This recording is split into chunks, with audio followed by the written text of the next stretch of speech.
நம்மளுடைய ஆன்மீக கோயில் பயணத்தில் இன்றைக்கி பார்க்கக்கூடிய அதி அற்புதங்களை உள்ளடக்கிய கோயில் நம்மளுடைய சென்னை மாநகரத்திலேயே இருக்கக்கூடிய நங்கநல்லூர் ஆஞ்சநேயர்.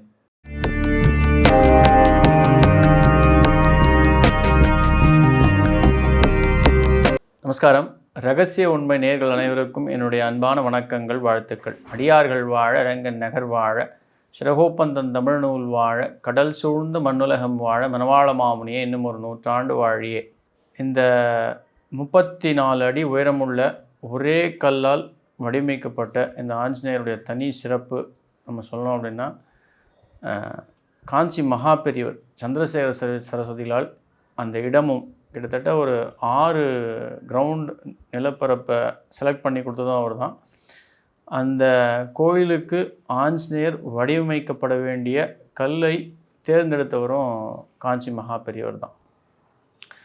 அவர் இந்த நங்கநல்லூரில் கிட்டத்தட்ட ஒரு 16 உலக பிரசித்தி பெற்ற கோயில்கள் உருவாகும்னு சொல்லியிருக்கார். அதுபடி ஒவ்வொன்றா உருவாகி கொண்டு வந்திருக்கின்றது. இது நங்கநல்லூருக்கு இன்னொரு பெயர் திருமகள் வாழும் ஊர்னு பேர். தாயார் வாழுகின்ற ஊர். அந்த கோயிலுக்கு போய் அந்த ஊரில் ராம் நகரில் இருக்கக்கூடிய இந்த ஆஞ்சநேயரை நீங்கள் வழிபடுறீங்க அப்படின்னா நிச்சயமாக எப்பேற்பட்ட கஷ்டங்களாக இருந்தாலும், அதுவும் எஸ்பெஷலி இந்த பணம் அப்படின்ற ஒரு விஷயம் உங்களுக்கு அபரிவிதமாக மகாலட்சுமியே உங்களுக்கு உங்கள் கூட இருந்து உங்களை வழிநடத்துவா அப்படின்றது தான் இந்த கோயிலுடைய அதி அற்புதம். வரலாறு அப்படின்னு நம்ம சொன்னோம் அப்படின்னா, மயிலாப்பூரில் இருக்கக்கூடிய ஒரு பள்ளி ஆசிரியர், அவர் கனவில் ஆஞ்சநேயர் தோன்றி அவருக்கு ஒரு கோயில் எழுப்பும்படி ஒரு உந்துதல். அந்த விதை தான் 1995ஆம் ஆண்டு மே 19ஆம் தேதி இந்த கோயிலுக்கு கும்பாபிஷேகம் நடைபெற்று ஒரே கல்லால் வடிவமைக்கப்பட்ட ஒரு ஆஞ்சநேயர். பஞ்சவடிக்கு அடுத்தபடியாக உயரமாக இருக்கக்கூடிய ஆஞ்சநேயர் அப்படின்னு சொன்னோம்னா அது நங்கநல்லூர் ஆஞ்சநேயர் தான். இந்த கோயிலுடைய சிற்பத்தை வடிவமைக்கிறதுக்கு அவர் மாருதி பக்த சமாஜனம் அப்படின்னு ஒரு ட்ரஸ்ட்டை உருவாக்கி தன்னுடைய கனவை நிறைவேற்ற வேண்டும் அப்படின்றதுக்காக அந்த பள்ளி ஆசிரியர் ரொம்ப பாடுபட்டு இடங்களை வாங்கி சிறிது சிறிதாக பணத்தை சேர்த்து மக்களையும் ஒரு பெரிய மக்கள் பலத்தையும் சேர்த்து இந்த கோயிலை உருவாக்குகிறார். முதல்ல ஒரு 32 மில்லிமீட்டர் ஆஞ்சநேயருடைய ஒரு சின்ன சிற்பத்தை வச்சு அபிஷேகம் பண்ணுறார்.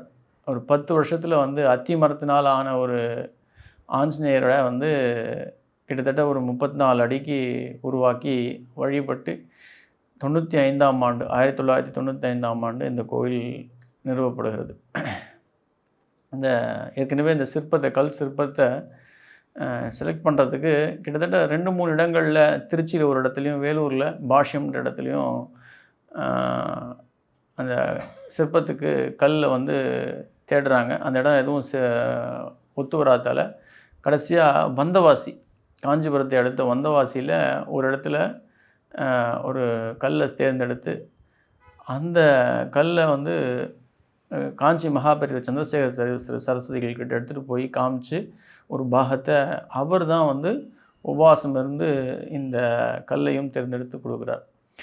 அதே போல் அது ஒரு பெரிய அதிசயம். ஆஞ்சநேயர் அவரே தானே தனக்காக வடிவமைத்து கொண்டதாக இந்த கோயிலில் கூறப்படுகிறது. கிட்டத்தட்ட 32 அடி ஒரே கல் கொண்டு வரப்பட்டு ஒரு வண்டியில், அந்த வண்டி இங்கே இந்த இடத்துல நங்கநல்லூரில் நிற்கும்பொழுது அந்த வண்டியில் இருந்தோடைய டயர்கள் 4ம் வெடித்து சிதறுகிறது. அந்தளவுக்கு ஒரு அமானுஷ்யமான ஒரு இடம், அமானுஷ்யமான ஒரு கோயில். சொல்லும்போதே மெய் சிலுக்கக்கூடிய ஒரு அனுபவம். ஆஞ்சநேயர் வழிபடணும் அப்படின்னா அதிகாலை 4:30 மணிக்கு நீங்கள் போய் இந்த கோயிலில் வாசலில் நின்று நீங்கள் உள்ளே பிரவேசித்து வழிபடுறீங்க அப்படின்னா, நான் ஏற்கனவே சொன்ன மாதிரி எப்பேற்பட்ட கிரக தோஷங்கள் இருந்தாலும், கஷ்டங்கள் இருந்தாலும் உங்களை விட்டு விலகும் அப்படின்றது ஒரு உண்மை அதிசயம். அந்த அளவுக்கு இந்த கோயிலில் ஜனவரி மாதத்தில் ஒவ்வொரு வருஷமும் வருகின்ற ஜனவரி 1ஆம் தேதி ரூ. 1 காயின் வந்து இந்த கோயிலில் விநியோகம் பண்ணுவாங்க. காலை 4:30 மணிலேருந்து ஒரு 6 மணிக்குள்ளே. இந்த ரூ. 1 காயின் நீங்கள் வாங்கிட்டீங்க அப்படின்னா அந்த முழு வருடமும் உங்களுக்கு பணத்தட்டுப்பாடு அப்படின்றதே இருக்காது. அதே போல் மகாலட்சுமி கூடயே வந்து வாசம் பண்ணுவாள். அந்த அளவுக்கு சக்தி வாய்ந்த ஒரு பிரம்மாண்டத்தை உள்ளடக்கிய ஒரு கோயில் தான் வந்து நங்கநல்லூர் ஆஞ்சநேயர். இதில் இன்னும் முக்கியமான சூட்சமம் என்னென்னா, இவர் மேற்கு பார்த்து காட்சியளிக்கக்கூடிய ஆஞ்சநேயர். ரொம்ப அரிதானவர். இந்த கோயிலில் கோபாலகிருஷ்ணருக்கும் அதே போல் ராமர் சன்னதியும் 2 பேருக்கும் கிழக்கு பார்த்து சன்னதிகள் உண்டு. கோதண்டராமராகவும் கோபாலகிருஷ்ணராகவும் காட்சியளிக்கின்றார். ஏன்னா ஆஞ்சநேயர் வந்து மகாபாரதத்திற்கும் சரி ராமாயணத்திற்கும் சம்பந்தப்பட்ட ஒரு சக்தி பெற்றவர். ஆகையால் தான் இந்த கோயிலில் இருவர்களுக்குமே ஒரு இடம் அப்படின்றது உண்டு.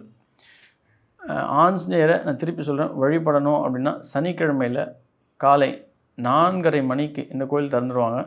நீங்கள் ஒரு 4:45, 5 மணிக்கு போய் அந்த கோயிலில் வாசலில் நின்றீங்க அப்படின்னாலே உங்களுக்கு எல்லா தேவைகளும் பூர்த்தியாகிவிடும். அவரை வழிபடுறது அப்படின்றது வந்து உங்களால் பொருளாதாரத்தில் முடியும் அப்படின்னும் பொழுது வெண்ணெய் சாற்றி வழிபடுறது ஒரு சிறந்த வழிபாடாக இருக்கும். வெற்றிலை மாலை, அதாவது வெற்றி இலை மாலை, அந்த மாலையை சாற்றி வழிபடுறது ஒரு தனி சிறப்பு. ஆனால் இந்த கோயிலுக்கே தனி சிறப்பு அப்படின்னா அதுவும் ஆஞ்சநேயருக்கு வடமாலை சாற்றி வழிபடுறது ஒரு தனி சிறப்பு. இது செவ்வாய்க்கிழமையில், வியாழக்கிழமையில் அல்லது சனிக்கிழமையில் வாய்ப்பு இருந்தால், உங்களுக்கு பிராப்தம் இருந்தது அப்படின்னா நிச்சயமாக அவ்வாறாக வழிபடுறீங்க அப்படின்னும்போது நங்கநல்லூர் ஆஞ்சநேயர் எல்லா வளங்களும் கொடுத்து உங்களை வாழ்வாங்க வாழ வைப்பார் அப்படின்றது ஒரு நிதர்சனமான உண்மை. அவ்வகையில் நங்கநல்லூர் ஆஞ்சநேயர் சென்னை மாநகரத்திலே இருக்கக்கூடிய ஒரு தனி சிறப்பு பெற்ற மகத்துவம் பெற்ற ஒரு சிறப்பு வாய்ந்த கோயில். அனைவரும் சென்று பல நன்மைகளை பெற்று வாழ்வாங்கு வாழ என்னுடைய அன்பான வாழ்த்துக்கள். நன்றி. ஆழ்வார் ஆச்சாரியன் எம்பெருமானார் ஜீயர் திருவடிகளே சரணம். ஆண்டாள் பிச்சக்குலிங்கம் திருவடிகளே சரணம் சரணம் சரணம்.